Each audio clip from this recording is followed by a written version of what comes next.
कांग्रेस नेता पवन खेड़ा ने कहा, चुनौती नहीं है, मैं किसी भी उम्मीदवार के लिए ज्यादा नहीं बोलूंगा, लेकिन इनको सोच समझ कर टिकट देनी चाहिए। यदि कोई राजनीति में आता है तो उसमें ठहराव होना चाहिए, मुद्दों की पकड़ होनी चाहिए। मुझे लगता है उनमें कोई गंभीरता और मुद्दे की पकड़ नहीं है। चैलेंज नहीं है, मैं किसी भी उम्मीदवार के लिए ज्यादा नहीं बोलूंगा, लेकिन भारतीय जनता पार्टी को सोच समझ के टिकट्स देनी चाहिए।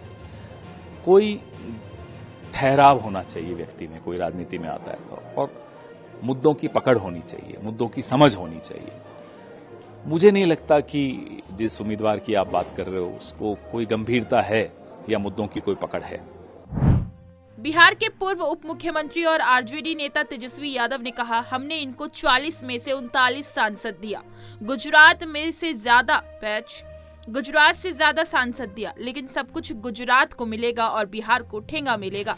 ऐसा नहीं होगा, इसलिए इस बार बिहार की जनता इन लोगों को सबक सिखाएगी। 40 में से 39 सांसद दिया इनको, गुजरात से भी ज्यादा सांसद दिया 10 सालों में, लेकिन बिहार को ठेंगा मिलेगा और गुजरात को सब कुछ मिलेगा।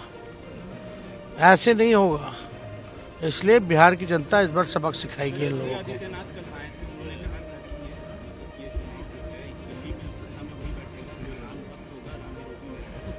कौन नहीं है, कौन नहीं है? हम लोग तो दूरदर्शन से ही रामायण देखते रहे। हमारे घर में राम है, हमारे घर में मंदिर है, लेकिन राम राज्य के लिए बेहतर बेरोजगारी को दूर करना है, महंगाई को दूर करना है, गरीबी दूर करनी है, और राम का नाम लेने से नहीं चलेगा, राम के आदर्शों पर चलने का काम करना पड़ेगा। अग्निवीर को लेकर राहुल गांधी के बयान पर एलजेपी के प्रमुख चिराग पासवान ने कहा, ये लोग इन योजनाओं को नहीं समझेंगे जिन लोगों को सिर्फ मटन पार्टी की चिंता हो। बिहारियों की बात कम और कौन किसको मटन खिलाएगी इसकी चिंता कर रहे होते हैं। 4 जून के बाद देखना, ये एक दूसरे को ऐसे ही मटन पार्टी दे रहे होंगे। भाई उनका प्रोडिक्शन 2014 का भी निकाल लीजिए, तेजस्वी जी का 2019 का भी प्रेडिक्शन निकाल लीजिए, दोनों बार उन्होंने मुंह की खाई है। ऐसे में पुनः 2024 के लिए नए प्रेडिक्शन के साथ इंडिया अलायंस का हर घटक दल नए नए आंकड़ों के साथ आ रहा है। जैसे उनका नेता तय नहीं है, वैसे उनके आंकड़े भी तय नहीं है। ऐसे में 2024 में 2019 से बड़ी जीत हमारे एनडीए गठबंधन की होगी। बिहार में 40 की 40 और देश भर में 400 पार। भाई अब ज्यादा दिन बचा नहीं है, कितना 7-8 दिन की बात है। 4 जून समीप है, हाथ कंगन को आरसी क्या पता चल जाएगा। ना सिर्फ एनडीए सरकार बनाने जा रहा है, बल्कि पूरी मजबूती के साथ अपने लक्ष्य को तय करते हुए हम लोग 400 प्लस के साथ सरकार बनाने जा रहे हैं।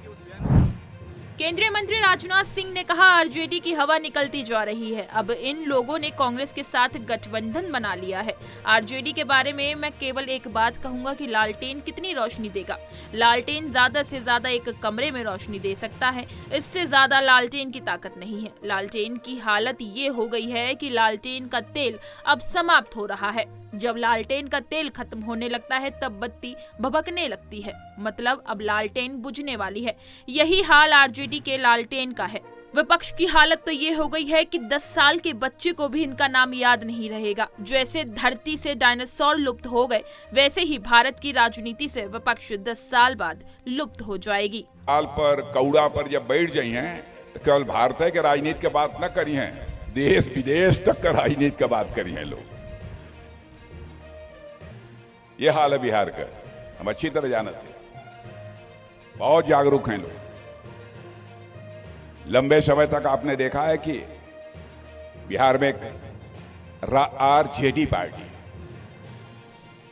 वैसे आरजेडी की हवा निकलती जा रही है, लेकिन अब कांग्रेस के साथ इन लोगों ने गठबंधन बना लिया है।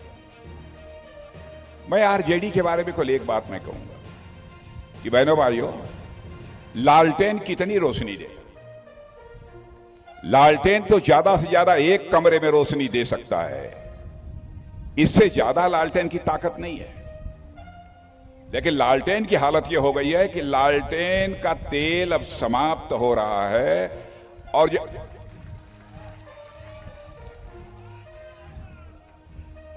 आई घरे में देखले हुआ तो लोगन कि जब लालटेन का तेल जब खत्म होए लगाला तो बत्तियां भभकैले।